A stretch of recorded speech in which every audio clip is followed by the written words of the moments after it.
ఉత్తర తెలంగాణలోని ఎమ్మెల్సీ ఎన్నికల్లో కాంగ్రెస్ పరాజయం మరొకసారి పార్టీ నాయకత్వంలోని వ్యూహపరమైన వైఫల్యాలను, ముఖ్యంగా శ్రీధర్ బాబు పిఎస్ఆర్ గ్రూప్ వ్యవహార శైలిని బహిర్గతం చేసింది. ఈ గ్రూప్ పార్టీలో తమ ప్రభావాన్ని పెంచుకునేందుకు కాకా వెంకటస్వామి కుటుంబ ఓటు బ్యాంకును నిర్లక్ష్యం చేసి కాంగ్రెస్ ఉన్నత నాయకత్వానికి తప్పుడు సమాచారం పంపడం ఈ పరాజయానికి ప్రధాన కారణంగా మారింది. 2024 సార్వత్రిక ఎన్నికల్లో కాంగ్రెస్ ఒక్క ఎంపీ గెలిచిన ప్రాంతంగా ఉత్తర తెలంగాణ మిగిలింది. ఇది కేవలం కాకా వెంకటస్వామి కుటుంబానికి ఉన్న ఉన్నతమైన ప్రజా మద్దతుతోనే సాధ్యమైంది. భాజపా ఈ ప్రాంతంలో 4 ఎంపీ సీట్లు గెలుచుకున్న కాకా మనవడు గడ్డం వంశీ మాత్రం భారీ మెజారిటీతో విజయం సాధించాడు. అయితే ఈ విజయాన్ని కూడా శ్రీధర్ బాబు పిఎస్ఆర్ గ్రూప్ అడ్డుకోవడానికి తీవ్రంగా ప్రయత్నించిందన్న నిజాన్ని ఎవరూ మర్చిపోలేదు. గడ్డం వంశీకి పార్లమెంట్ టికెట్ దక్కకుండా చేయడానికి, తరువాత వంశీ గెలుపును అడ్డుకునేందుకు ప్రయత్నాలు చేసిన ప్రజా మద్దతుతో ఆయన గెలిచారు. శ్రీధర్ బాబు నేతృత్వంలోని వ్యవహారాల కారణంగా కాంగ్రెస్ దెబ్బతిన్న సందర్భం మొదటిది కాదు. 2019లో శ్రీధర్ బాబు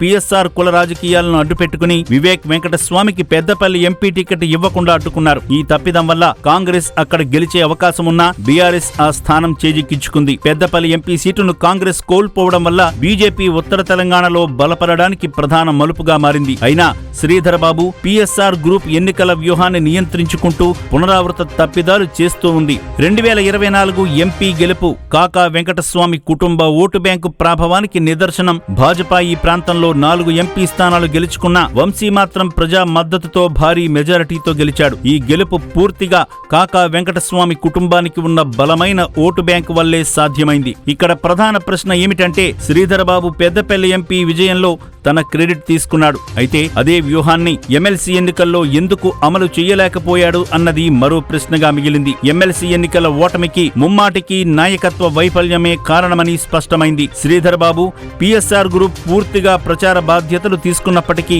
ఘోరంగా విఫలమైంది. కాకా కుటుంబ ఓటు బ్యాంకును పక్కన పెట్టడం, 2019లో చేసిన తప్పునే మళ్లీ తిరగరాయడం జరిగింది. భాజపా బలంగా ఉన్న వంశీ గెలుపును ఆపలేకపోయింది. అంటే బలమైన అభ్యర్థి ఉంటే ప్రజా మద్దతుతో గెలుపు సాధ్యమే అని మరోసారి రుజువైంది. కాంగ్రెస్ ఉత్తర తెలంగాణలో నిలదొక్కుకోవాలంటే శ్రీధర్ బాబు పిఎస్ఆర్ లాంటి వ్యక్తిగత ప్రయోజనాలను కాపాడుకునే నేతలకు పార్టీ వ్యూహాలను అప్పగించకూడదు. కాకా వెంకటస్వామి కుటుంబ ఓటు బ్యాంక్ నిజమైన గేమ్ చేంజర్. దీన్ని అవహేళన చేయడం, పొగరుగా వ్యవహరించడం కాంగ్రెస్ కు భవిష్యత్తులో మరిన్ని పరాజయాలను మిగుల్చుతుంది అన్నది వాస్తవం. దీన్నే 2024 లోక్సభ ఫలితాలు స్పష్టంగా చూపించాయి. కాంగ్రెస్ ఇప్పుడు తప్పిదాలను అర్థం చేసుకుని సరైన మార్గంలో ముందుకు సాగకపోతే భాజపా మరింత బలపడే ప్రమాదముంది.